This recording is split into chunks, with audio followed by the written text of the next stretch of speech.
오늘 성경의 주요 예언 7번째 시간 하도록 하겠습니다.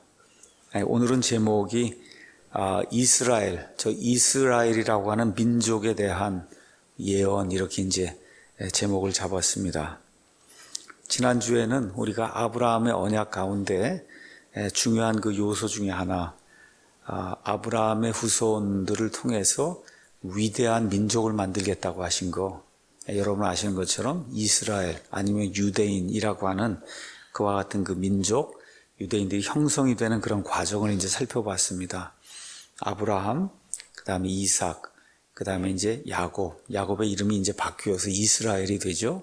그 이스라엘에게 12아들이 이제 생겨나면서 이스라엘의 12지파가 이제 형성이 되고, 그 12지파 가운데 12아들 가운데 하나님께서 넷째 아들 유다를 택해서, 그래서 유다를 통해 메시아 실로가 온다고 하는 이와 같은 그 예언의 말씀을 이제 주시는 내용, 그리고 그 이후에 한 1000년쯤 이렇게 이제 시간이 지나서 다윗 시대에 하나님께서 다윗 언약이라고 하는 그런 언약을 주세요. 그래서 다윗의 씨에서 메시아가 와서 이스라엘을 통치한다, 이런 내용이 이제 말씀을 주십니다.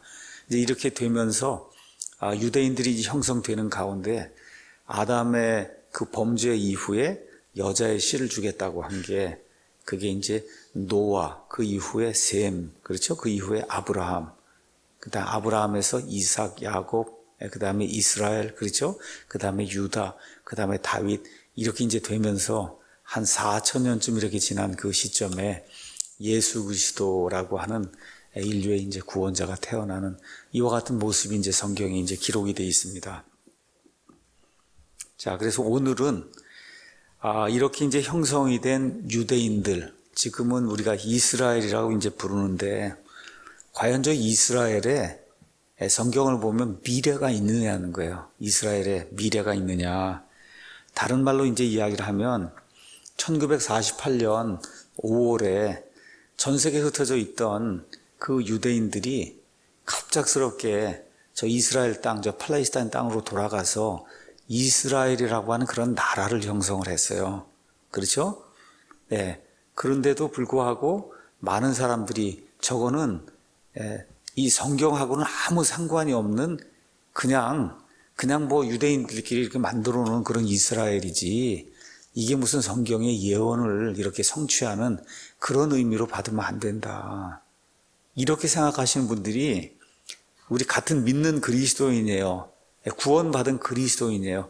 그 구원받은 그리스도인들 가운데 굉장히 많은 수가 그렇게 이야기를 하고 있어요. 그러니까 저 중동에는 저 이스라엘이 진짜 구약 성경에 나와 있는 아브라함의 후손 그 이스라엘이냐, 그 이스라엘이 결국 하나님의 섭리에 따라 그러나 2000년 이상을 이 땅에서 이제 떠돌아다니다가 정말 하나님이 다시 그 땅에 보내셔서, 그래서 이제 마지막 때에 예수님의 재림을 이렇게 예비하면서, 그래서 저 사람들이 저기 모여서 저 국가를 형성한 그와 같은 언약의 성취로서의 이스라엘이냐, 아니면 그냥 아무것도 없이 그냥 저 사람들이 그냥 갑자기 땅이 생기니까 흩어져 살다가 우리나라 땅이 생겼으니 우리가 거기로 몰려가자 하고, 그리고 국가도 이름도 그냥 이스라엘이라고 우리가 그렇게 하자 이렇게 하고, 그리고 지금 저 이스라엘을 구성하고 있는 거냐.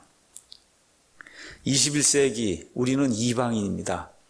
이방인들에게는 이스라엘의 그 미래에 대한 그런 예언, 그 다음에 그 예언의 성취, 뭐 이런 게 그렇게 이제 중요하지 않을 수 있어요.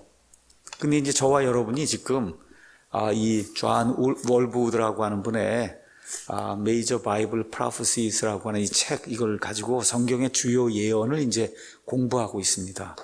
그래서 창세기부터 요한계시록까지 하나님께서 인류를 향해 이렇게 베풀어 놓으신 그 예언, 그 예언이 어떻게 구체적으로 이렇게 인류 역사를 통해 성취가 됐고, 성취되지 않은 것이 앞으로 어떻게 성취될 것인가, 그걸 이 책을 통해서 지금 우리가 보고 있는 거예요. 자, 그런데 이스라엘의 미래가 없고, 지금 저 중동 땅에 있는 그 이스라엘은 구약 성경에 나와 있는 이스라엘 이런 거하고 아무 상관이 없는, 그냥 갑자기 뭐 생겨난 이런 돌연변이 같은 그러한 존재라라고 얘기하면 이 책을 공부할 이유가 없는 거예요. 이 책을 요한계시록 끝까지 가서 창세기부터 하나님의 전체 인류를 향한 그런 경륜 뭐 이런 거 공부할 필요가 없는 거거든요. 그런데 많은 사람들이 이 성경을 읽으면서 그냥 큐티하는 방식으로만 성경을 읽는 거예요. 어디든지 이거 피면 하나님이 나를 위해 이렇게 좋은 말씀을 주셨구나. 이 고통 가운데 나가 고난 가운데 이 말씀을 통해 위로를 받아야지. 그러니까 성경을 창세기부터 요한계시록까지 그런 방식으로 성경을 읽는 사람들이 구원받은 그리스도인들 가운데도 너무 많이 있는 거예요. 근데 이렇게 이제 하다 보니까 이 성경 말씀을 하나님이 주신 근본적인 이유를 알지 못하는 거예요. 왜 성경이 주어졌는지. 그죠?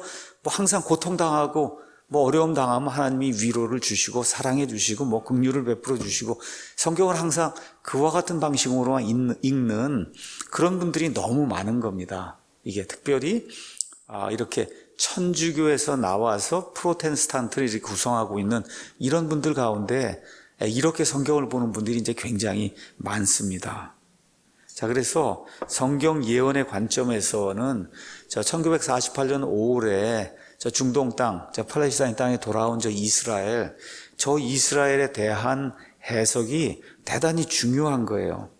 사실 성경 예언의 핵심이 뭐냐, 아니면 성경 예언의 배경이 뭐냐, 그렇게 이야기하면 한마디로 이스라엘입니다. 노아의 그 언약 이후에 아직 이제 이스라엘이 형성이 되지 않았어요. 이런 가운데 바벨탑 사건이 생기고 온 세계라는 사람이 이제 흩어져 가는 가운데 거기서 아브라함을 이제 하나 불러내잖아요. 그 아브라함부터 사실은 이 예수님 오실 때까지 또 조금 더 엄밀한 의미로 이야기하면 아브라함부터 한 500년쯤 지나면 모세가 나오는데 그 모세가 받은 언약이 그게 구약이에요. 그게 구약. 그렇죠? 그래서 그 구약이라고 하는 거 거기에 핵심이 이스라엘이고 그 다음에 우리 예수님이 마태복음에 들어오셔서도 그 이스라엘에게 구약 성경에 예언이 된 메시아 왕국을 하늘에 있는 그 왕국 그거 그대로 이루어지는 걸 이 땅에다가 가져다 주시려고 예수님이 이 땅에 오셨거든요. 그래서 3년 반 그 공생애를 통해서 메시아 표적들과 이적들을 보여주면서 내가 구약 성경이 예언이 된 그 메시아다 이렇게 이제 했는데 이스라엘 백성이 예수님을 거부하잖아요. 그렇죠? 이런 일들이 이제 생기고 그거 거부한 그 결과 십자가 예수님이 이제 죽으시면서 결국 뭐가 열려요? 지금식으로 얘기하면 신약 시대라는 게 열려서 저와 여러분 같은 이방인들도 구원받을 수 있는 그런 길이 열리게 된 거잖아요. 그렇죠? 그러면 그 유대인들의 미래는 어떠냐는 거예요. 예수님 왔는데 그 예수님을 메시아로 영접하지 않냐고 거부하고 심지어 십자가에 못 박도록 이렇게 내어 주기까지 그런 그 반역적인 그런 행위를 했던 그 이스라엘의 미래는 어떠냐. 그걸 다 끝이냐 이거예요. 예수님 십자가에 죽도록 그렇게 이제 일을 만들어 놓은 거 그걸 다 끝이냐. 너무나 많은 사람들이 그것이 끝이라고 얘기하는 거예요. 이스라엘은 그걸 다 끝난 거다. 그 이후에는 교회가 이스라엘을 대체한다고 생각을 하는 거예요. 우리 이방인들, 영적인 이 이스라엘이 구약의 그 아브라함이 차지해야 될 모든 복을 다 차지하게 됐다. 이렇게 생각하는 분들이 이제 너무 많은 겁니다. 그래서 현 시대에 성경 해석하면서 가장 큰 문제가 뭐냐? 이스라엘에 대한 예언을 인식하는 게 부족한 거예요. 그러니까 성경을 그냥 읽으면은 있는 그대로의 그 역사로서 이스라엘과 이걸 이해를 해야 되는데 자꾸 내가 이스라엘이라고 생각하고 구약 성경에 있는 모든 말씀을 다 나를 중심으로 이렇게 해석하려고 하는 이와 같은 경향, 그 경향이 결국 이제 천주교에서 이제 나오게 되는 건데 이것이 프로테스탄트 이제 교회 안에 굉장히 많이 확산이 되어 있습니다. 다시 말씀드려 아전 인수식 성경 해석을 많이 하게 돼요. 그 결과 성경을 읽을 때 특별히 앞날과 관련된 이 미래의 예언의 말씀을 읽을 때 많은 사람들에게 혼동이 이제 생기게 됩니다. 이와 같은 거를 우리가 이스라엘 대체 신학이다 이제 그렇게 이야기하는 거예요. 그래서 이 이방인들의 교회, 이 교회가 구약시대 이스라엘의 모든 것을 대신 차지하게 되었다라고 이제 이야기하는 거. 그래서 아브라함에게 주시겠다고는 뭐 땅이라든지 하여튼 여러 가지 복이라든지 이런 모든 거 그거 다 교회가 이제 차지하게 되는 거다. 자, 근데 저와 여러분이 하나님의 말씀, 앞으로 이루어질 이 재림의 이 때에 하나님의 말씀을 제대로 이해하고 세상 돌아가는 걸 정확하게 판단하고 하나님의 계획 가운데 내가 어느 시대에 지금 살고 있고 아이들과 함께 어떻게 믿음 생활하며 우리 교회가 어떠한 선교의 그런 비전을 가지고 그리고 앞날에 이렇게 계획하면서 무언가를 해야 되겠느냐 이런 거 생각하게 될 때 가장 중요한 것이 뭐냐, 이스라엘에 대한 예언과 교회에 대한 예언, 이 두 가지를 정확히 구분하는 게 그게 이제 필요한 거예요. 이 두 개 하나님이 나누어 놓은 거를 사람이 강제로 붙여놓으면 안 되는 거예요. 하나님이 붙여놓은 거를 사람이 강제로 나누면 안 되는 거예요. 이러한 일들이 너무 비일비재하기 때문에 성경을 읽으면 성경이 코에 걸면 코골이, 귀에 걸면 귀걸이가 되는 이와 같은 안타까운 일이 이제 발생을 하는 겁니다. 자, 지금까지 6번 성경의 주요 예언 그 6가지 그 토픽을 쭉 저와 여러분이 함께 이제 살펴봤습니다. 그 예언과 성취를 보니까 나타나는 패턴이 있어요. 그 패턴은 뭐냐면 하나님께서 구체적으로 이렇게 될 거라고 말씀으로 이렇게 이야기하신 게 그냥 그게 구체적으로 문자 그대로 말씀 그대로 이루어진다는 거예요. 맞습니까? 예. 아담과 이후에 이제 범죄 이후에 하나님께서 그들에게도 예언의 말씀을 주시고 그러고서는 그들에게 하나님께서 그 예언의 말씀을 성취하세요. 노아에게도 예언의 말씀을 주시고 문자 그대로 홍수를 보내시고 해서 말씀을 그대로 하나님이 성취하십니다. 또 아브라함과 그의 후손들 우리가 창세기 50장까지 그 내용을 이제 몇 시간에 가서 이제 살펴봤단 말이에요. 하나님이 구체적으로 말씀을 통해서 이렇게 될 거라고 말씀해 주시면 그 말씀이 그대로 이루어지는 거예요. 문자 그대로. 영어로 우리가 이야기하면 literally. 리터럴 하다는 건 그냥 문자 그대로, 문자로 하나님이 말씀으로 주시면은 그것이 문자 그대로 이루어진 그런 패턴으로 하나님의 예언의 말씀들이 주어지고 성취되는 걸 지금까지 저와 여러분이 이제 살펴봤습니다. 특별히 우리가 이제 지난주 또 지지난주에는 아브라함과 관련된 예언 또 아브라함과 관련된 언약의 말씀을 이제 살펴봤습니다. 그 아브라함과 관련된 언약 또 아브라함과 관련된 예언에서 가장 중요한 거 또 지금 이 시간 가장 큰 갈등이 일어나고 있는 논쟁이 되는 그 부분이 뭐냐 하면 이스라엘의 미래가 있느냐는 거예요. 자, 1948년 5월에 저 땅에 돌아온 저 이스라엘이 진짜 아브라함의 씨 구약 성경의 그 성취를 이야기하는 그 이스라엘이냐, 그냥 성경하고는 아무 상관없는 그런 이스라엘이냐, 이거를 잘 이해해야 그래야 저와 여러분이 성경을 올바로 이제 볼 수 있는 거예요. 자, 이것과 관련해서는 우리가 3가지 견해가 있다 이제 그렇게 이야기합니다.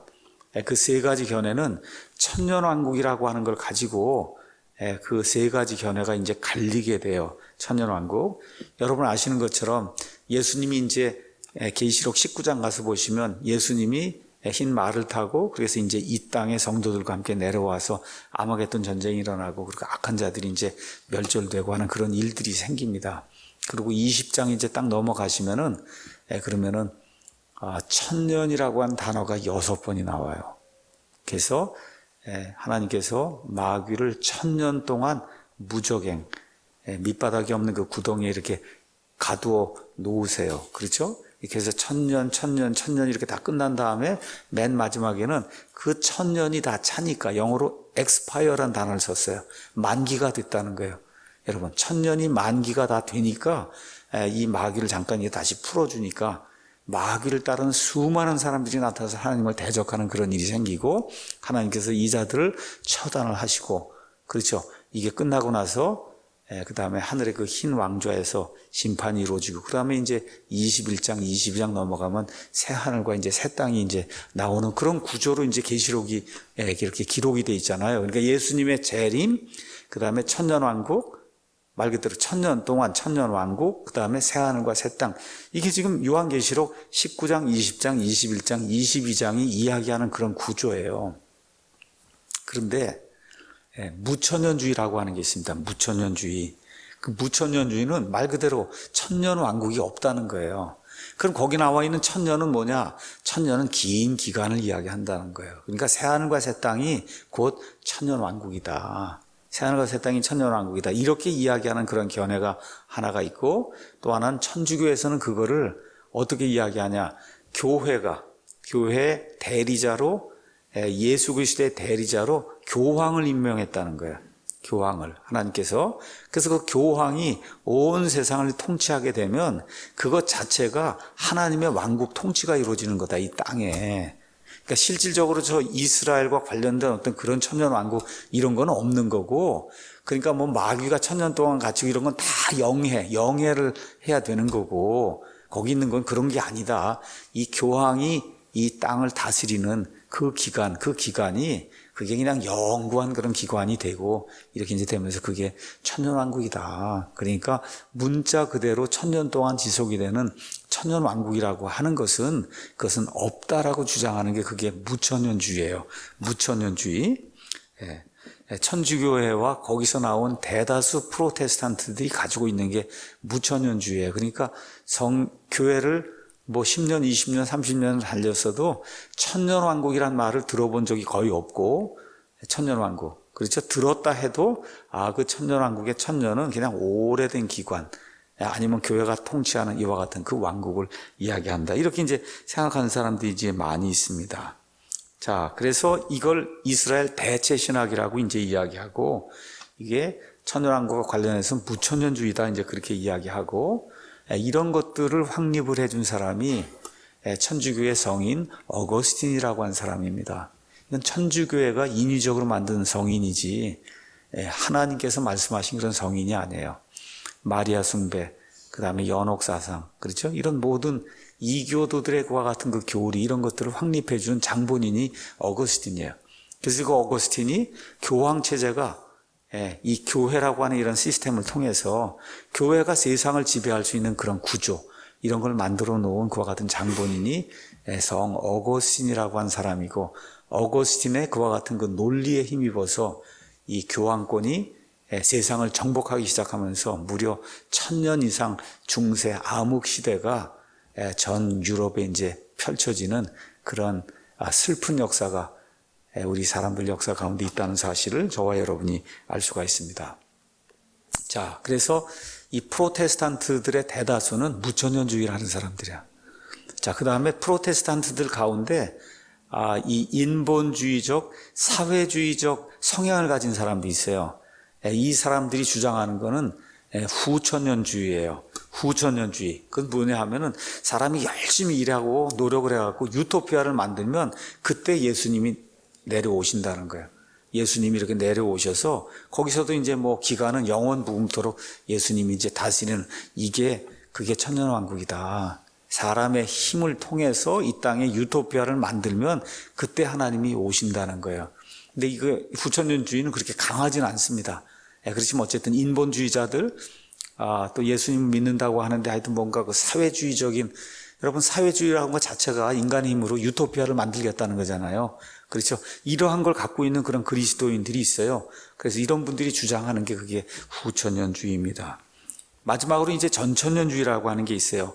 그거는 그냥 요한계시록에 기록된 그대로 19장에 예수님이 재림하시고, 그렇죠. 그게 끝난 다음에 어떻게 천년왕국이 이루어지고, 그 끝난 다음에 새하늘과 새 땅이 이루어지며 거기 나와 있는 천년에서 거기 나오는 천년은 말 그대로 문자 그대로 그런 천년이다, 이렇게 믿는 이와 같은 그 믿음을 우리가 전천년주의라고 이야기합니다. 전천년 믿음, 그렇게 이야기하는 거예요.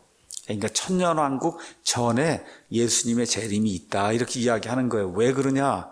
사람의 힘으로 유토피아를 건설하는 건 불가능하다는 겁니다. 전천년주의 하는 것은 예수님이 평화의 왕으로 오셔서 이 땅에 평화를 세우는 그런 일이 가능한 거지, 사람이 사람의 힘을 통해서 유토피아 평화의 왕국을 건설한다는 것은 이 아담의 그 죄성을 가진 그런 사람들로서는 불가능한 거다. 그래서 성경이 그렇게 이야기한다 해서 예수님이 이 땅에 재림하시고, 그리고 평화의 천년왕국이 천년 동안 이루어지고 이게 끝나서, 그래서 첫사람 아담이 망쳐놓은 모든 거를 이 마지막 아담이 다 회복해서 하나님이 이루시고자 했던 그 일을 이 땅에서 다 이루는, 그것이 다 완성이 된 이후에, 그 이후에 새하늘과 새 땅이라고 하는 영원한 그런 차원이 우리에게 이제 임하게 된다. 이게 지금 요한계시록의 구조거든요.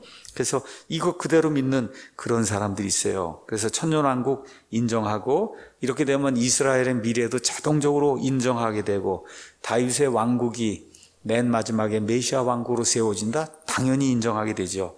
이스라엘이 저 팔레스타인 땅 지배한다? 저거 아브라함에게 하나님께서 영원히 주신 거니까 너무나 당연한 거예요. 이스라엘이 모든 민족들 가운데 가장 뛰어난 민족이 된다? 너무 당연하다는 거예요. 성경 보니까 그렇게 돼 있으니까. 그러니까 있는 그대로 성경에 있는 말씀을 문자 그대로 이렇게 믿는 그런 사람들은 전천년 신앙을 가지고 있는 거예요. 전천년 신앙. 어떤 사람들이냐? 미국의 대다수 침례교인들은 다 전천년 이런 믿음을 가지고 있어요. 그래서 우리가 이런 사람들을 바이블 빌리버라고 이제 이야기해요. 바이블 빌리버. 그러니까 우리 한국 같은 경우는 이 침례교인들이 이제 거의 많지 않고 이렇게 이제 하다 보니까 이 전천년 신앙을 가진 사람들이 사실 그렇게 많지 않습니다. 제가 존경하던 그런 어떤 감리교 목사님도 그렇고, 이거 천년왕국 얘기야. 그 영원한 그 기간 얘기하는 거지. 무슨 그렇게 꼭 천년이라고 그렇게 꼭 성경이 그 얘기한 걸 그렇게 문자 그대로 받으면 어떻게 하느냐. 이제 그렇게 이야기하는 거예요. 그렇게 선량하고 좋은 분인데도 불구하고. 그건 뭐 어떻게 하겠어요. 근데 이제 미국에 가서 그 많은 침례교인들, 뭐 여기 알고 있는 가장 유명한 댈러스 신학교, 무슨 남침례 신학교, 제가 다닌 무슨 펜사콜라 신학교, 밥존스 신학교, 뭐 탈보 신학교, 그렇죠? 그 다음에 시카고에 있는 무슨 트리니티, 뭐 등등 해서 한국 사람들도 많이 알고 있는 그러한 그 유명한 신학교 가면 다 똑같은 이거 가르치는 거예요. 문자 그대로 천년이라는 게 있고, 그래서 천년왕국이 끝난 다음에 새하늘과 새 땅이 이루어지고, 천년왕국이 이루어지기 전에 예수님의 재림이 문자 그대로 이 땅에 이루어지고, 이거 그대로 믿으니까 구약성경에 나와 있는 모든 이스라엘에 관련된 그런 예언이 문자 그대로 성취가 된다. 이게 대다수 미국의 침례교인들이 지금 이 시간에 가지고 있는 이와 같은 믿음입니다. 자, 그런데 이 이스라엘의 미래에 대한 이런 관점이 무천년주의식으로 이제 흘러가게 되면, 그러면 어떤 문제가 생기느냐? 성경 예언이 풀리질 않습니다. 성경의 예언이 전혀 풀리지 않아요. 이런 것들이 제대로 이해가 되지 않으면 앞날과 관련된 예언의 말씀이 전혀 풀리질 않아요. 예를 들어 계시록 7장에 거기 보면 12지파가 나오죠. 그렇죠? 12지파, 유다지파에서 12,000명에서 12지파가 해서 14만 4천 명이 나온단 말이에요. 그렇죠? 뭐 여호와의 증인이든 뭐 신천지든 아니면 뭐 누구든 다 이거 뭐라 그래요? 그냥 그게 구원받은 그런 사람들 총 집합체를 얘기하는 거지. 그게 어떻게 이스라엘 각 지파에서 12,000명이 나와서 14만 4천 명이 어떻게 되냐는 거예요. 이렇게 이제 해석을 하는 거예요. 계시록 11장에 가면 그 두 증인이 나옵니다. 그래서 거기 가면 성전이 나와요. 성전을 갈대로 이렇게 측량을 하라고 그래요. 그럼 저건 예루살렘 성전이 분명한데 그게 성전이 아니라는 거예요. 영해를 하는 거예요. 이게 이런 방식으로 성경을 보게 되는 겁니다. 12장에 보면 해를 옷 입고 있는 여인이 나타나요. 12벌의 관을 쓰고, 그렇죠? 그런 여인이 나타나요. 그 여인이 아이를 배요. 그래서 남자아이, 사내 아이를 낳는데 철장으로 모든 민족을 다스리는 그런 아이가 나오잖아요. 그 누구예요? 분명히 예수님이잖아요. 그렇죠? 천주교나 이런 데서는 그 아이를 낳은 그 여자가 누구라 그래요? 그 교회가 교회가 이 아이를 낳았다는 거예요. 교회가.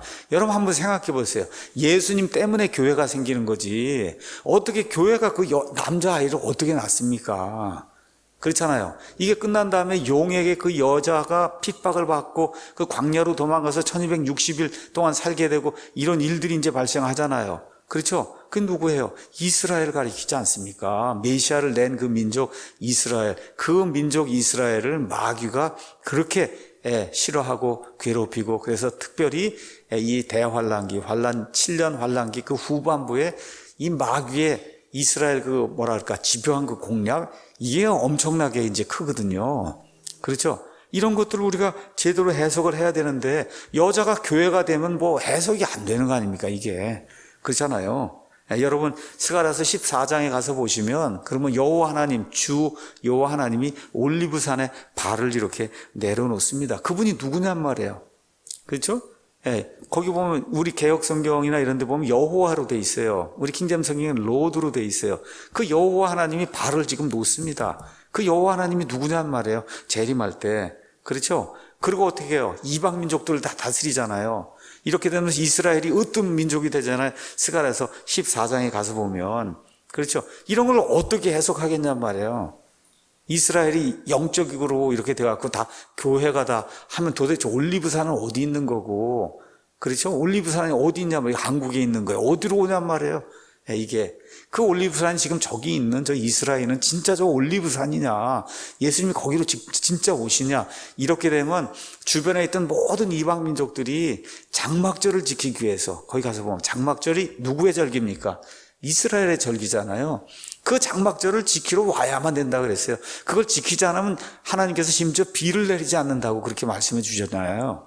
이런 모든 것들이 문자 그대로 이스라엘, 비도 진짜 비, 그렇죠? 올리브산도 진짜 올리브산, 이게 모든 게 있는 그대로 돼야 이게 해석이 가능하지. 이거를 뭐 그냥 자기 좋은 대로 그냥 읽어버리면 이게 해석이 안 되잖아요. 근데 이제 너무나 많은 그리스도인들이 구원받은 그리스도인들이에요. 근데 훈련이 안 돼 있고 교회에서 그렇지 않다고 자꾸 얘기하니까 내가 이제 이스라엘이 되었구나, 이렇게 말 그대로 큰 착각을 하는 겁니다. 착각. 이렇게 이제 하면서 자기들에게 주어지지 않은 이와 같은 하나님의 그 언약의 축복을 끌어다가 내 걸로 자꾸 만드는 그런 안타까운 일이 성경을 보면서 이제 발생을 하는 거예요. 이렇게 보면은 이 성경이 풀리질 않습니다, 여러분. 이 성경을 읽는데 예레미야를 읽어도 풀려요, 에스겔을 읽어도 풀려요, 뭐 이사야서를 읽어도 풀려요. 뭐 풀리질 않아요. 이게 절대 안 풀립니다, 이게. 그렇죠? 이렇게 되면 이게 문제가 생기잖아요. 사무엘기하 7장에 나오는 다윗 언약 이런 걸 봐도 이게 도대체 메시아 왕국 뭐 한다는데 이게 도대체 누구하고 무슨 상관이 있냔 말이에요.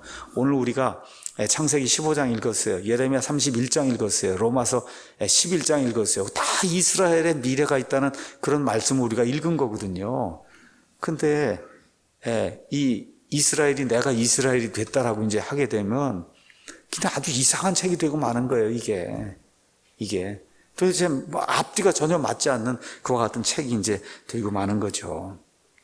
자, 그래서 오늘은 이스라엘 민족에 대한 그 예언, 특별히 이스라엘의 미래가 있느냐, 이거를 성경 전체를 통해서 여러분에게 이제 알려드리는 그런 시간을 갖겠습니다. 그래서 이것을 통해서 성경을 특별한 일이 없는 한 문자 그대로 읽어야 된다. 여러분이 아들, 딸과 편지를 나누거나 누구 아는 사람하고 편지를 나누면 여러분 편지가 이렇게 오고 가면 여러분 문자 그대로 읽습니까? 아니면 그 안에 어떤 심오한 뜻이 있겠지 하고 이건 A라고 했는데 이건 아니겠지 하고 딴 뜻으로 읽어요. 여러분 어떻게 읽으세요? 문자 그대로 읽으시잖아요. 그렇죠? 그리고 문자 그대로가 아닌 어떤 상징적인 게 있으면 앞뒤에 무슨 비유가 있든지 뭐가 있으면 이건 이렇게 읽어야 되겠구나 하고 이 편지를 읽듯이 이것도 하나님이 우리에게 주신 하나님의 편지예요. 그렇기 때문에 특별한 일이 없는 한은 문자 그대로 읽어야 이게 이해가 되는 거예요. 이해가 안 되면 그럼 이 책 자체가 우리에게 아무 의미를 주지 않으니까 뭐만 하게 돼요? 큐티만 하게 되는 거예요. 이게 자꾸 펴서 나한테 뭐 어떤 말씀이 있느냐 이것만 하게 되면 글쎄 뭐 안 하는 것보다야 낫겠지만 그러면 얼마나 답답하겠어요. 죽을 때까지 그리스도인이 돼서 성경을 읽어도 성경이 그냥 이렇게 닫힌 책이 되면 어떻게 되겠어요, 여러분? 성경이 열린 책이 돼야 하잖아요. 그래서 성경을 읽어도 재미가 있고 이게 이런 얘기를 하는 거구나 이렇게 이해가 될 수 있는 거 아닙니까? 그렇죠? 그런 차원에서 먼저 이스라엘의 미래에 대한 그 약속 성취, 성경에 나와 있는 거 잠깐 보도록 하겠습니다. 먼저 아브라함의 씨에서 나오신 어떤 한 분이 세상 모든 사람들에게 복이 된다는 그 약속이 누구 안에서 성취가 돼요? 예수님 안에서 어떻게 문자 그대로 성취가 됐습니다. 자, 그 다음에 아브라함의 씨, 거기서 위대한 민족이 나온다. 그래서 국가를 형성한다는 내용이 아브라함 언약 안에 예언의 말씀으로 들어 있습니다. 자, 야곱과 그의 일가 70명이 이집트로 내려가서 한 400년이 가는 동안에 나중에 여기 이제 탈출하게 될 때 이렇게 도보로 이제 걸을 수 있는 장정만 60만 명이 됐다. 이제 그렇게 이야기하니까 모르기라도 한 200만, 300만 명이 이게 민족을 형성하면서 드디어 이집트에서 이제 탈출하게 된 거예요. 그 이후에 인구가 계속해서 이제 증가하는 가운데 전 세계적으로 내가 유대인이요 이렇게 이야기하는 사람이 지금 한 2,500만 명 정도가 있습니다.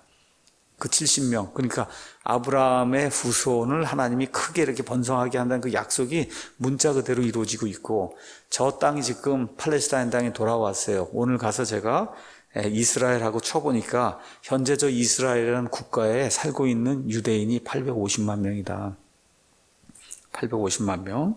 자, 그 결과가 어떻게 됐어요? 전 세계 거의 모든 국가들이 이스라엘을 국가로 지금 인정을 하고 있어요. 국가라고 하는 건 주권이 있고 영토가 있고 국민이 있는 거예요. 그거 이스라엘 인정하지 않는 거, 그건 그 나라가 아니죠. 예. 그 중에 대표적인 데가 천주교 바티칸도 여러분 나라입니다. 그 나라는 이스라엘을 인정하지 않아요. 왜 그래? 아까 제가 말씀드린 것처럼 교황이 다스리는 게 왕국이 돼야 되는데 저 이스라엘이 지금 예루살렘을 차지하고 있으면 안 되잖아요. 여러분, 십자군 전쟁을 왜 일으킨 거예요? 교황이 이 땅을 다스리면, 그러면 성경적으로 보니까 어디서 다스려야 되겠어요? 예루살렘에서 다스려야 되기 때문에, 그래서 전쟁을 일으킨 게 그게 십자군 전쟁이거든요. 그러니까 바티칸에서는 이스라엘을 인정할 수가 없는 거예요. 예. 자, 이와 같은 그런 상황이 있어요. 자, 그래서 이스라엘은 여러분이 잘 알고 있는 것처럼 그들만의 혈통이 있어요. 역사가 있어요. 종교가 있어요. 문화가 있어요. 말 그대로 완전히 한 국가가 됐어요. 그게 뭐예요? 이 아브라함에게 주신 그 언약이 어떻게 해요? 문자 그대로 이루어진 거잖아요. 지금 이 시간에. 4,000년 지났어요.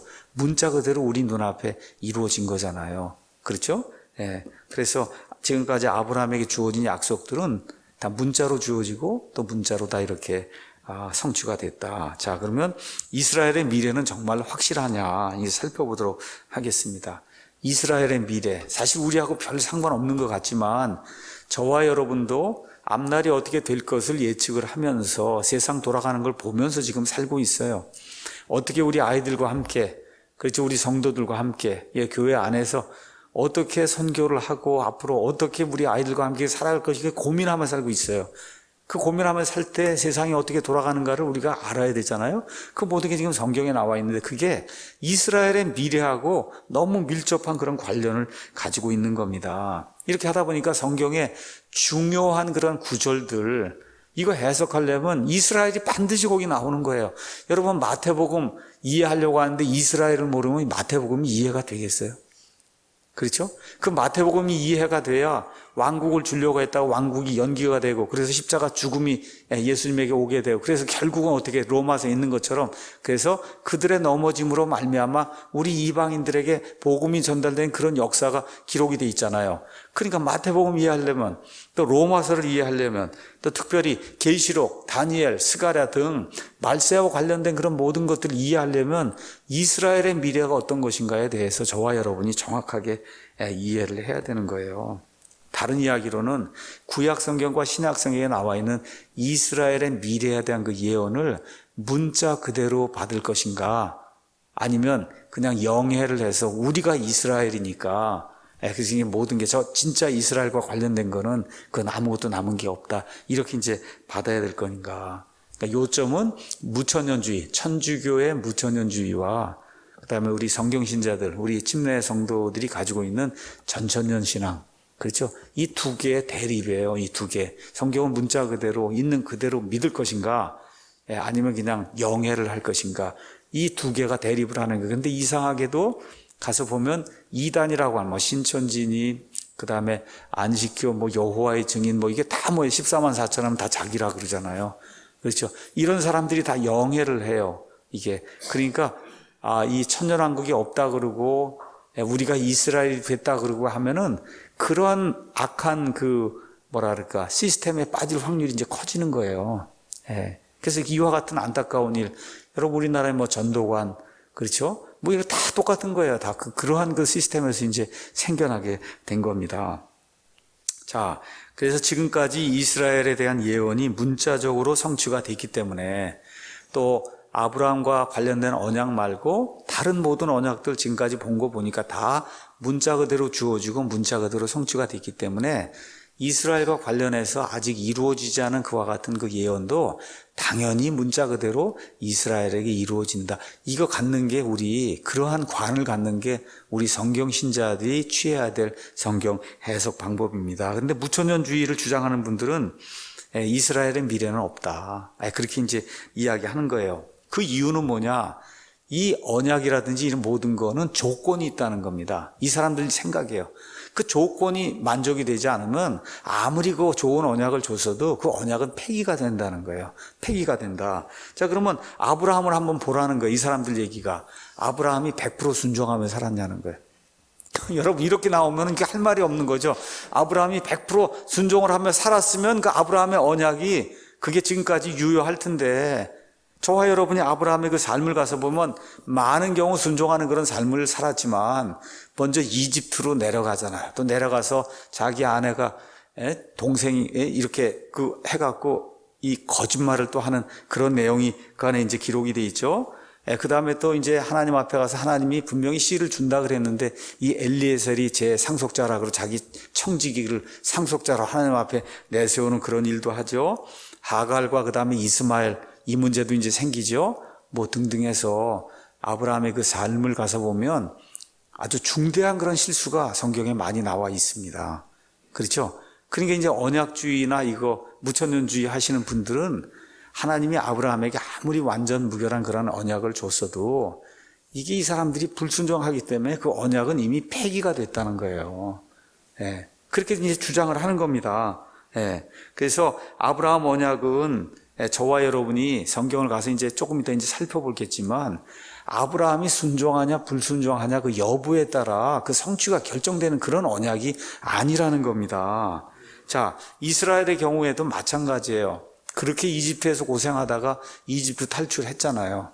이집트 탈출해서 시내 광야 들어서면서부터 나중에 바빌론 포로 생활 갈 때까지 그 삶을 보세요. 어때요, 여러분? 전반적인 평가가 순종입니까 불순종입니까? 불순종이 아마 50% 이상을 넘었을 거예요. 그렇죠? 재판관들의 시대니 왕정 시대니 이 가운데 좀 몇몇 좋은 왕이나 좋은 그 재판관들 좀 있을 때 이거 빼고는 그냥 완전히 다 불순종에 실패하는 그러한 삶이거든요. 그렇지 않습니까? 그러다 결국 궁극적인 그 반역이 하나님의 아들 메시아가 이 땅에 왔는데 메시아를 십자가에 잡아서 이렇게 처형을 시키는 그런 일까지도 누가 했어요? 이스라엘 백성이 했잖아요. 그 결과 전 세계로 쫓겨나는 그와 같은 일이 생긴 거잖아요. 그렇죠? 그러니까 이런 것들은 이제 주장을 하는 거예요. 이렇게 했기 때문에, 그렇기 때문에 아브라함에게 주신 이스라엘의 그 미래에 대한 그런 그 예언은 그건 하나님이 주긴 줬어도 그건 이미 폐기가 된 거다. 그래서 그건 어떻게 우리 교회가 다 이제 승계를 하는 거다 해서 저 육적인 이스라엘은 더 이상 존재하지 않는 거다. 이렇게 이제 무천년주의자들이 주장을 하는 거예요. 자, 그런데 저와 여러분이 보셔야 될 게 있습니다. 그것은 뭐냐 하면 이스라엘이 그렇게 배도를 하고 하나님을 대적하는 그런 일을 해도 하나님 그 와중에서도 이스라엘의 미래가 있다. 이스라엘이 다시 회복이 된다고 누누이 말씀해 주세요. 그 말씀하시는 그 대표적인 대언자가 예레미야입니다. 예레미야 시대 조금 있으면 이제 바빌론에 의해서 멸망당할 아주 최악의 그 배도가 넘치는 그와 같은 그 상태에 있었어요. 예레미야 29장 10절 한번 가서 보겠습니다.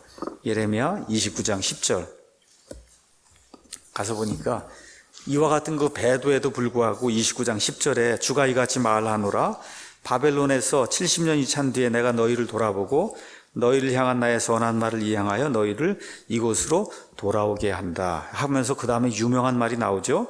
너희를 향해 내가 생각하는 생각을 내가 아노라. 그것은 평안을 주려는 생각이요 재앙을 주려는 생각이 아니니 곧 기대하는 결말을 너희에게 주려는 것이라 주가 말하노라. 이 엄청난 배도 속에 결국은 바빌론으로 포로 생활 갈 수밖에 없는 이런 일이 생기지만 70년 후에 다시 데려온다는 거예요. 그렇지 않습니까? 예, 이런 것이 하나님의 이와 같은 그 이스라엘에 대한 무조건적인 언약 때문에 이제 생기는 거다. 이렇게 되면서 31장, 오늘 읽은 그 31장에 가면은 엄청난 말씀이 그 안에 기록이 되어 있습니다. 31절 보겠습니다. 31장 31절. 주가 말하노라. 보라, 날들이 이르리니, 날들이 이제 온다는 거예요. 내가 이스라엘의 집과 유다의 집과 새 언약을 맺으리라. 이거 누굽니까? 이스라엘 집, 유다의 집 그러면 남왕국, 그 다음에 북왕국 해서 총 12지파 이스라엘을 이야기하는 거잖아요. 이제 앞으로 날이 온다는 거예요. 지금은 아닌데. 그렇죠? 앞으로 날이 온다. 어떤 날이 오느냐? 이스라엘과 그 다음에 유다와 이 새 언약을 맺는 그런 일이 생긴다는 거예요. 이 언약은 내가 그들의 조상들의 손을 잡고 그들을 이집트 땅에서 데리고 나오던 날에 그들과 맺은 언약에 따른 것이 아니다. 이걸 뭐라 그래요? 지금 구약이라고 얘기하는 거예요. 그렇죠? 모세가 시내산에서 받은 게 그게 구약이잖아요. 이건 구약이 아니라는 거예요. 올드가 아니고 지금 뉴라고 얘기하는 거예요. 뉴. 그렇죠? 내가 그들에게 남편이었을지라도 그들이 내 언약, 그 구약을 깨뜨렸단 말이에요. 그러나 내가 이스라엘의 집과 맺을 언약은 이것이니 곧 그 날들 이후에 내가 내 법을 그들의 속 중심부에 두고 그들의 마음속에 그것을 기록하여 나는 그들의 하나님이 되고 그들은 내 백성이 되리라. 여기 그들이 누굽니까? 이스라엘이죠. 그렇죠? 이렇게 하니까 어떤 일이 생겨요? 다시는 그들이 각각 자기 이웃과 각각 자기 형제를 가르쳐 말하기를 주를 알라 하지 아니하리니 이는 그들의 가장 작은 자로부터 그들의 가장 큰 자에 이르기까지 그들이 다 나를 안다. 지금은 나를 모르기 때문에 배도하고 반역한 일이 있는데 맨 마지막 때 이걸 지금 신약 성경이 이런 텀으로 얘기하면 천년왕국이 이루어지고 메시아가 오게 되고 통치하게 되는 그 때가 되면 이스라엘 민족 가운데 하나님을 알지 못한 사람이 없다는 거예요. 그렇죠? 그 다음에 놀라운 말이 있어요. 내가 그들의 불법을 용서하고 다시는 그들의 죄를 기억하지 아니하리라. 이러한 때가 있다는 겁니다. 이건 이스라엘에 대한 밝은 미래 맞습니까? 네. 이스라엘의 배도하는 가운데 지금 바빌론 포로 생활 가는 그런 가운데 하나님이 이와 같은 말씀을 주시는 거예요. 그러고는 하나님이 뭐라고 말씀하시느냐? 주가 이같이 말하노라.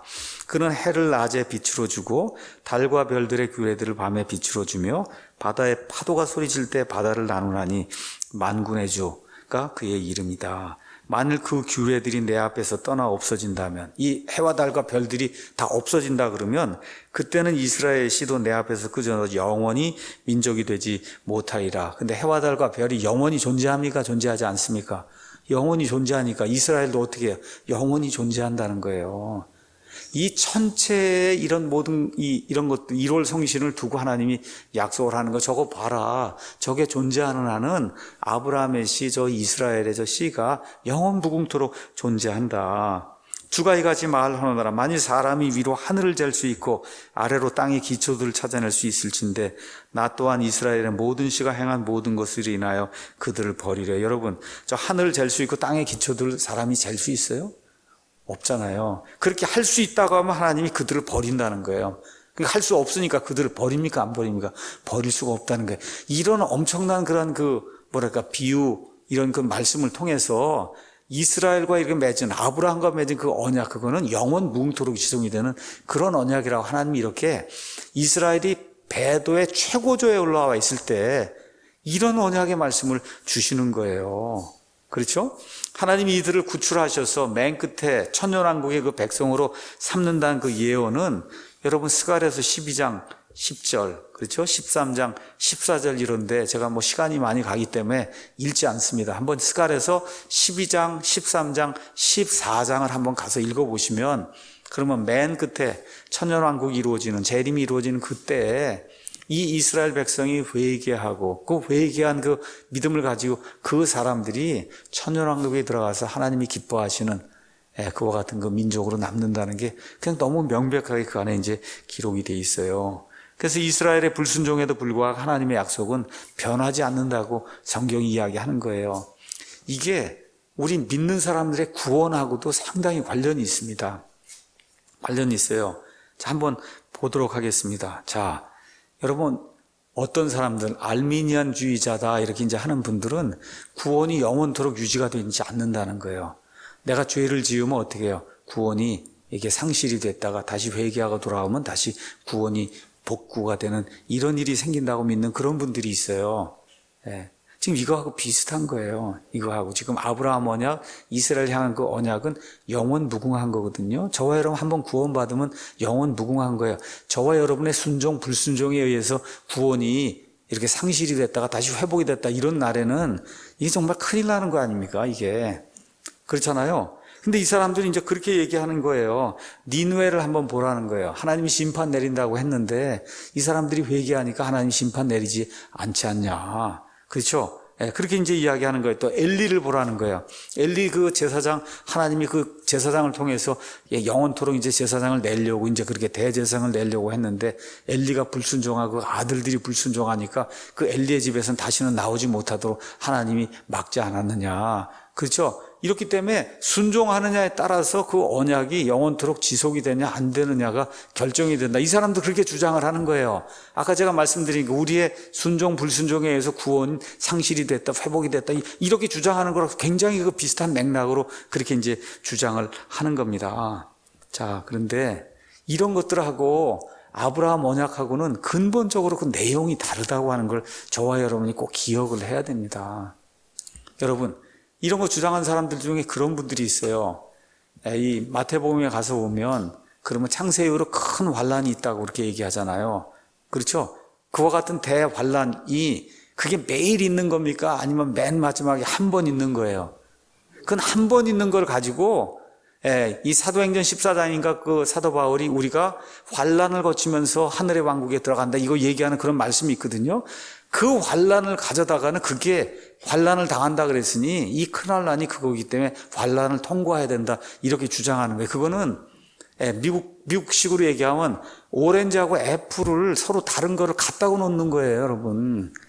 그렇잖아요. 오렌지는 오렌지고 애플은 애플이지. 그러니까 아브라함 언약하고 니느웨 백성에 준 거하고 엘리 제사장 준 거하고 그게 어떻게 같냔 말이에요. 그거 같지 않죠.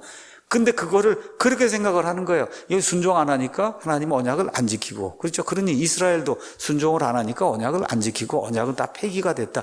이렇게 주장을 하는 겁니다. 이거는 성경 자체를 뭐라 그럴까 부인하려고 하는 그런 마음 아니면 그 본인들 선배나 누구에게서 배운 그거를 유지해야만 내가 살 수 있다고 하는 이와 같은 어떤 그런 거 압박감 때문에 성경이 물 흐르듯이 이야기하는 그와 같은 그 구조, 그걸 그냥 버리고 남이 이렇게 해서 내가 여기 이 시스템에서 살기 위해서는 내가 이걸 택해야만 되겠다. 논리에는 맞지 않지만 이렇게 하는 사람이 너무 많은 거예요, 이게. 근데 우리가 바이블 빌리버라고 이야기할 때는 남이 무엇라고 이야기하든 이 성경을 이렇게 읽으면 이게 물 흐르듯이 거역할 수 없는 그와 같은 그 추세가 있잖아요. 그 추세는 뭐예요?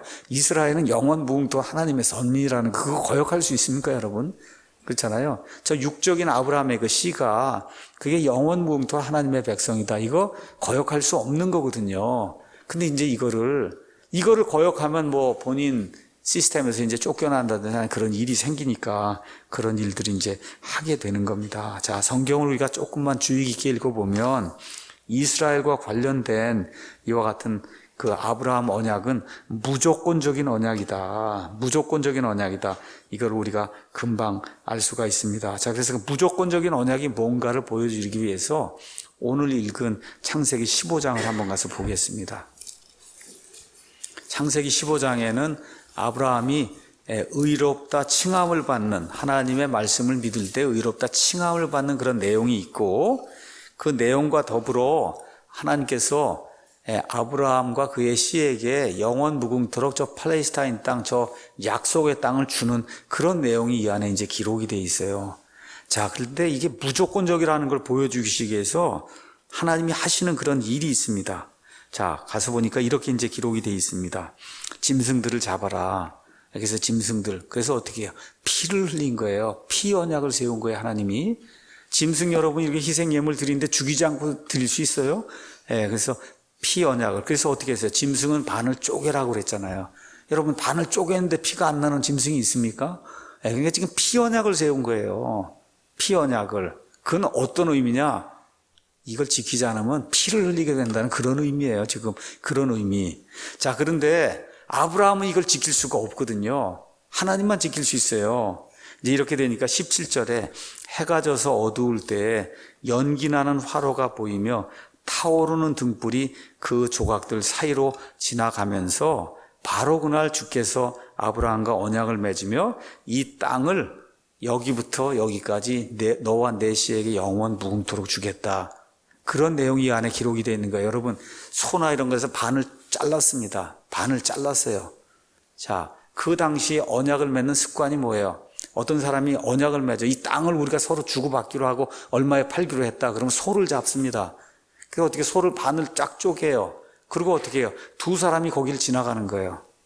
두 사람이 그 사이를 지나가요. 그럼 무슨 얘기야? 이거 지키지 않으면 너나 나나 지키지 않으면 죽는다는 게 소가 이렇게 쪼개진 것처럼 너나 나나 반으로 쪼개져 죽는다. 이런 의미인 거거든요. 그런데 아브라함은 이거 지킬 수 있습니까? 없습니까? 없잖아요. 근데 그러니까 누구만 지나가요, 거기를? 하나님만 지나가잖아요. 하나님만 지나가요. 아브라함은 잠자고. 그렇죠? 하나님만 지나가는 거예요. 그게 무슨 얘기예요? 너 행위가 뭐 불순종이냐 순종이냐 이거에 의해서 이 언약이 지켜지는 게 아니고 이거 피언약입니다. 일단 또 이번에 아예 쪼갠 그 사이로 하나님이 직접 지나가면 이거는 내가 지키는 거다. 그렇죠? 너는 사람은 지키지 못한다는 거예요. 아브라함도 못 지키고 이삭도 못 지키고 다 하나님이 아십니다. 그렇죠? 근데 어떻게 내가 지킬 거다 해서 하나님만 그 쪼개진 짐승의 그 사이로 하나님이 지나가면 약속을 이렇게 해주시는 그게 뭐야? 무조건적인 언약이라는 거예요. 그게 무조건적인 언약 맞습니까? 이렇게 돼 있는 그거를 순종하면은 하나님이 그 언약을 지키고 안 순종하면 안 지킨다. 이런 방식으로 이해하는 게 너무 유치한 거죠, 이게. 그렇잖아요. 이렇게 하나님이 이렇게까지 시청각 교육을 통해서 이거는 무조건적인 언약이다, 아브라함아. 그 이후에 그 언약이 이삭에게 넘겨지고 야곱에게 넘겨지고 하는데 여러분 이삭, 야곱 특히 야곱 한번 가서 보세요. 이건 뭐 언약을 지킬 수 없는 그러한 그 대표적인 사례가 사실 어느 면에서 야곱이잖아요. 그렇죠? 근데 하나님이 심지어 야곱 이름을 이스라엘로 바꿔줘요. 그래서 이름이 이스라엘이 된 거예요. 그 언약이 그 후손들에게 전달이 될 때도 그 후손들이 뭐 100% 순종하고 이런 거에 의해서 전달이 된 게 아니고 하나님이 아브라함과 무조건적인 언약을 맺으신 그거를 그냥 하나님이 그냥 그대로 실천을 하셔서 하나님 뜻대로 이루어 나가시는 거예요. 그래서 심지어 예수님을 죽였잖아요. 이 백성이. 그렇잖아요? 우리 한번 마태복음에 가서 보니까 그 내용이 이렇게 이제 기록이 되어 있습니다. 얼마나 이 사람들이 하나님의 말씀을 대적하고 메시아를 대적을 했는지 예수님께서 23장 공생의 사역을 마치면서 그렇게 이야기하지 않습니까? 오 예루살렘아 예루살렘아 대원자들을 죽이고 내게 보낸 자들을 돌로 치는 자여 암탉이 자기 병아리들을 자기 날개 아래 모음같이 내가 얼마나 자주 내 자녀들 함께 모으려 하였느냐. 그러나 너희가 원치 아니하였도다. 보라 너희 집이 아까 우리가 읽었던 이스라엘의 집, 유다의 집, 그 집이라는 게 가문을 이야기하는 거예요. 그러니까 이스라엘 12지파가 버림받아 너에게 황폐하게 됐다. 여기까지만 하면 그럼 끝난 거죠. 뭐 이스라엘이 황폐하게 됐는데. 근데 예수님이 마지막으로 뭐라고 말씀하세요? 내가 너희에게 이르노니 너희가 말하기를 찬송하리로다 주의 이름으로 오시는 이여 할 때까지 이제부터 너희가 나를 다시 보지 못한다. 그게 무슨 얘기예요? 마지막 재림의 때에는 이스라엘 백성 가운데 경건하게 살고 믿음을 가지고 저 메시아를 받아들이는 아름다운 사람들이 남아서 예수님을 내 주님이여 내 구원자였고 맞아들인 일이 있다는 거예요. 맞습니까? 이스라엘 이와 같은 극심한 불순종에도 불구하고 또다시 사랑하셔서 저 끝에는 저 이스라엘 백성이 돌아오는 그런 일이 있다. 그 일이 스가랴서 12장에 회개하는 그런 영을 그 민족에게 부어줘서 온 민족이 애통하고 그렇죠? 이러면서 돌아오는 그런 내용. 그 가운데 그 땅에 사는 사람 가운데 3분의 2는 죽임을 당하고 그리고 3분의 1만 살아남는데 그 3분의 1도 용광로에서 금이나 은을 재련하듯이 그렇게 엄청난 시련과 고통, 이 대환란의 고통 이걸 통해서 그래서 깨끗하게 정죄가 된 이 사람들만 손을 들고 주의 이름으로 오시니 하고 예수님을 맞아들이는 그런 일이 이스라엘 백성에게 생긴다는 겁니다. 여러분 이렇게 읽는 게 자연스러운 해석 아니에요? 성경이 그렇게 이야기하니까. 제가 마태복음에서도 이걸 설명을 했잖아요. 이렇게 왕국이 연기가 된다. 이건 맞느냐 그렇게 얘기했잖아요. 유튜브에 그 댓글 올라오는 거 봐요. 왕국이 어떻게 연기가 되냐고. 참 안타까운 거 뭐 어떻게 하겠어요. 연기가 이렇게 된다고 얘기하는데도 연기가 안 된다고 하는 걸 제가 어떻게 얘기하겠어요. 이게 참 안타까운 일이죠. 그렇죠. 그러니까 이게 성경을 잘 이해를 해야 돼요. 제가 여러분에게 이렇게 얘기했잖아요. 이게 우리가 이렇게 해서 이제 이스라엘 그 프로그램이 7년 환란기가 시작이 되기 전에 교회는 다 휴거가 돼서 이제 올라가서 어린 양의 혼인 만찬이 있고 신랑과 신부가 만나서 이거 한다고 얘기를 했잖아요. 그 성경이 그렇게 이야기하니까. 그랬더니 또 그러는 거예요. 대환란기 구원받은 사람 다 교회지. 왜 교회가 아니라고 그러느냐. 그 이단 아니냐. 이렇게 얘기를 하는 거예요, 여러분. 제가 구원 못 받았다는 게 아니에요. 구원 받았지만 여러분, 교회는 예수님의 몸이에요. 예수님의 신부가 되는 게 교회 아닙니까? 그럼 거기 환란기 때 구원받는 사람 예수님의 신부로 그렇게 돼야 안 돼요. 그런 일은 아니잖아요. 여러분, 구약시대 아브라함이 예수님의 신부입니까? 아니요. 구원받았지만 아니잖아요, 교회는. 그런 걸 구분을 안 하는 거예요. 그냥 구원받으면 다 교회라고 생각을 하니, 그렇게 교육을 받았기 때문에. 그러니까 아담부터 교회가 있었다는 겁니다. 이 무천년주의자들은. 아담부터 교회, 이사야도 교회, 예레미야도 교회, 다 교회라고 얘기하니, 이게 무슨 이야기를 하겠어요? 어떻게 문제가 풀리겠냐고. 이게 안 풀리죠. 그렇게 설명을 해줘도 이해를 못 하시더라고요. 그 이해를 안 하려고 마음을 먹은 건지, 아니면 좀 이게 지적인 그 지력이 좀 부족해서 그런 건지, 그것까지는 제가 이해를 못 하겠는데, 하여튼 좀 그런 분들이 많이 있더라고요. 안타깝습니다. 그래서 이스라엘과 관련된 건 미래 주요 언약이 있어요. 언약은 아브라함 언약, 그게 있고, 다윗 언약이 있고, 아까 우리 예레미야에게 보여준 새 언약이 있어요. 아브라함 언약, 다윗 언약, 그 다음에 새 언약. 새 언약은 맨 마지막 천년 왕국 시대 이스라엘에게 이루어지는 거예요. 아브라함 언약, 아브라함부터 시작해 이스라엘 민족 전체에게 영원 무궁토록 이어지는 거예요. 다윗 언약 뭐예요? 메시아가 거기서 나온 다음 그 언약이잖아요. 이 언약은 성경을 가서 한번 보시면 다 영원하다고 기록이 되어 있습니다. 영원하다. 한번 제가 읽지는 않겠습니다. 아브라함 언약을 보면 창세기 17장 7절, 13절, 19절, 역대기상 16장 16절, 시편 105편 9절에서 10절 가서 보세요. 아브라함과 맺은 언약은 영원한 언약이라고 기록이 되어 있어요. 영존하는 언약이라 기록이 되어 있어요. 이거는 내가 지키고 안 지키고에 의해서 결정된 그런 언약이 아니다. 다윗 언약도 사무엘기하 7장 13절, 16절, 19절, 그 다음에 역대기상 17장 12절, 22장 10절, 이사야서 55장 3절, 에스겔서 37장 25절 등 가서 보면 다윗과 맺은 언약, 그것도 영원 무궁한 그와 같은 언약으로 표현이 되어 있습니다. 자, 그래서 이런 말씀들을 저와 여러분이 기억을 하면서 예레미야 23장 5절에서 8절, 또 30장 5절에서 11절, 31장 35절에서 37절 이런 것들을 잘 이렇게 보시면은 이건 영원 무궁한 언약이구나 이해할 수가 있습니다. 이게 이제 신약 성경으로 넘어오면은 히브리서 6장에 사람이 어떻게 더 이상 달리 생각할 수 없을 정도로 하나님이 명확하게 해놓으셨습니다. 히브리서 6장을 한번 보겠습니다. 6장 13절에 하나님께서 아브라함에게 약속하셨을 때 더 큰 일을 두고 맹세할 수 없으므로 자신을 두고 맹세하여 이루시되 내가 반드시 내게 복을 주고 복을 주며 너를 번성하게 하고 번성하게 하리라 하셨더니 그가 이같이 끈기 있게 건딘 뒤에 그 약속하신 것을 얻었느니라. 자, 한번 보겠습니다. 진실로 사람들은 더 큰 자를 두고 맹세하나니 확증하기 위한 맹세가 그들에게는 모든 다툼을 끝내는 것이니라. 이러므로 하나님께서도 약속의 상속자들에게 누굽니까? 여기 앞뒤 문맥상 약속의 상속자들이 누구예요? 이스라엘 백성이잖아요. 자신의 계획이 불변함을 더욱 풍성히 보여주시려고 그 일을 맹세로 했는데 하나님보다 더 큰 사람이 없잖아요. 그러니까 누굴 두고 했어요? 나를 두고 했다고. 본인 자신을 두고. 그렇죠? 뭐예요? 이 약속은 불변하는 약속이다. 그렇죠? 영어로 immutable, unchanging 이런 단어를 썼는데 우리 킹제임스 성경에는 immutable, 그건 변하지 않는다는 거예요. 여러분 제가 늘 말씀드린 사람은 모든 거 이 땅 우주에 있는 거는 똑딱하면 이미 변했어요. 여러분 벌써 똑딱하는 순간에 머리털에 이 모든 게 다 변했어요. 다.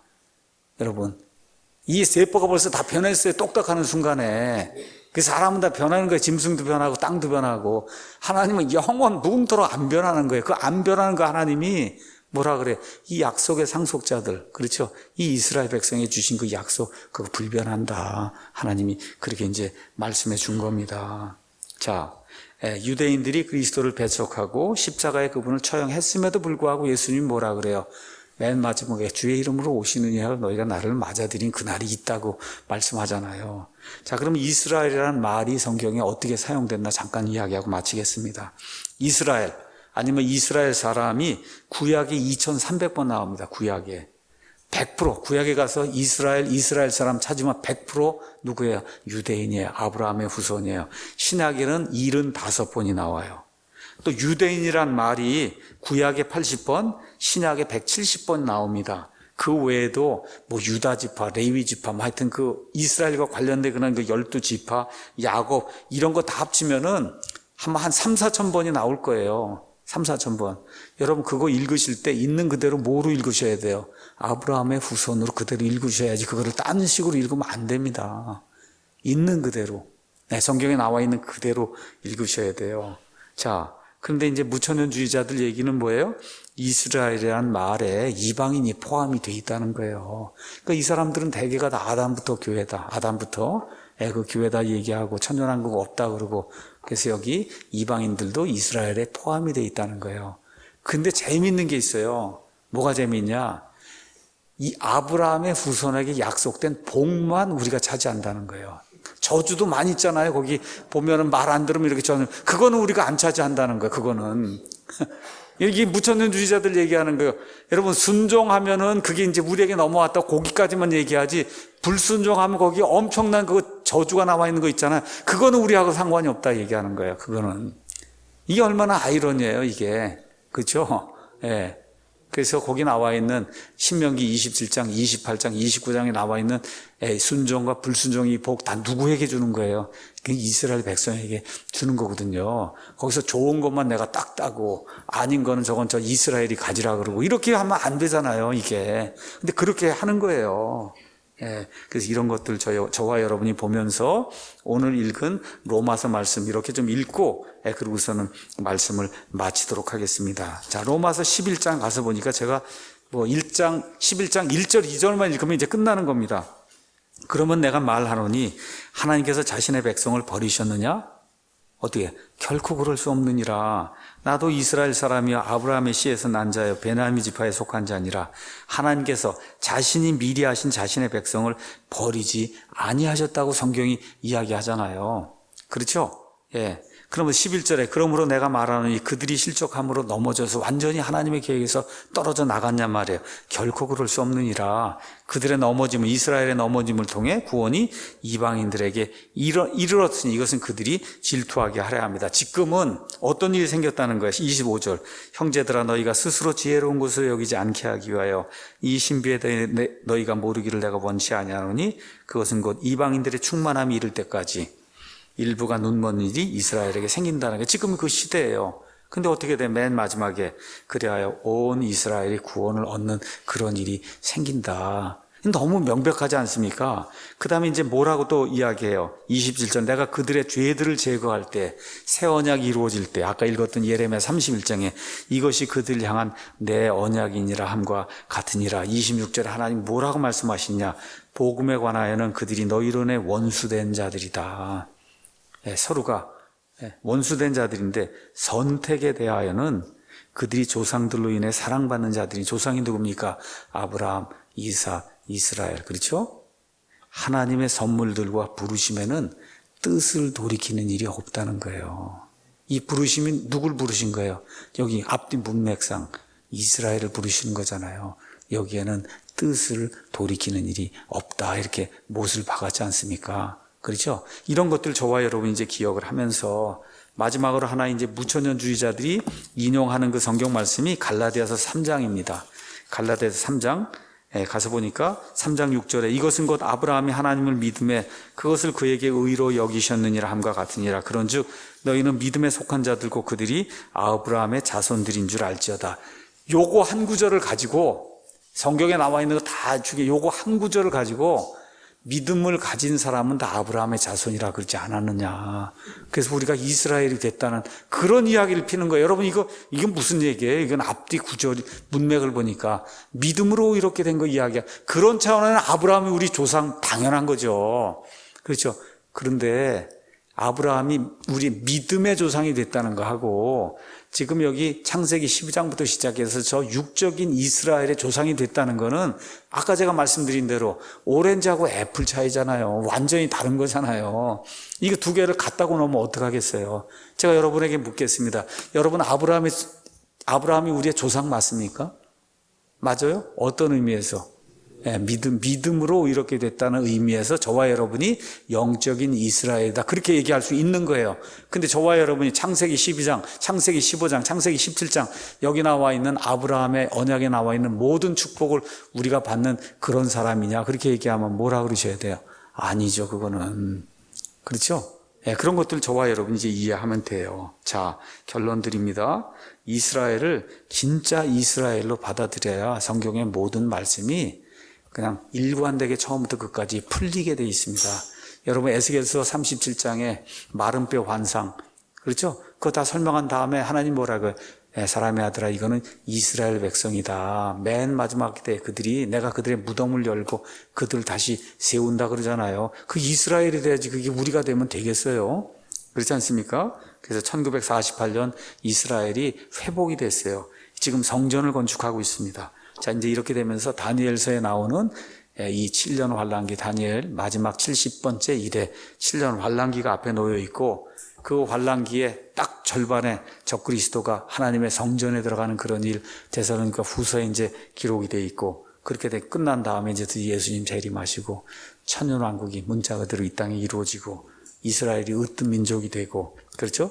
메시아 통치가 1000년 동안 이 땅에서 이루어지고 이게 끝난 다음에 새 하늘과 새 땅이 되는 그런 일이 성경에 이제 기록이 되어 있는 겁니다. 그래서 성경을 있는 그대로 처음부터 끝까지 문자 그대로 성경을 해석하고 믿어야만, 그래야 하나님이 주신 그 편지를 완전히 음미할 수 있는 사람이 되는 거예요. 이거 모른다 그래서 구원 못 받는 거 아닙니다, 여러분. 맨날 이거 큐티만 한다 그래서 뭐 구원 못 받는다는 얘기 아니에요. 다만 이 편지를 가지고 딴 일을 하고 있으니까 그러면 답답한 거죠. 이게 읽을 때 답답한 거죠. 그런 일이 생기면 안 되잖아요. 하나님 우리에게 이성을 주시고 지성을 주시고 알 수 있는 모든 걸 주었기 때문에 성경을 창세기부터 계시록까지 읽으면 이해해야 되잖아요. 어릴 땐 이해하지 못할 수 있어요. 근데 50년, 60년 교회를 다녀도 이게 이해가 안 된다 그러면 그건 좀 문제가 있는 거죠. 그래서 눈을 크게 뜨고 이 성경의 주요 예언, 이게 오늘 이제 7번째 했는데 서울은 7개예요. 그래서 제가 아까 목차를 이렇게 봤어요. 그 안에 내용이 세상 역사, 세상 왕국 변하는 거 하여튼 뭐 해서 맨 끝에 새 예루살렘, 여기 새 하늘과 새 땅까지 이걸 끌고 가는데 그거 다 제대로 이해하려면 문자 그대로 성경을 이해해야 된다. 여기까지 하고 마치도록 하겠습니다. 잠깐 기도하겠습니다.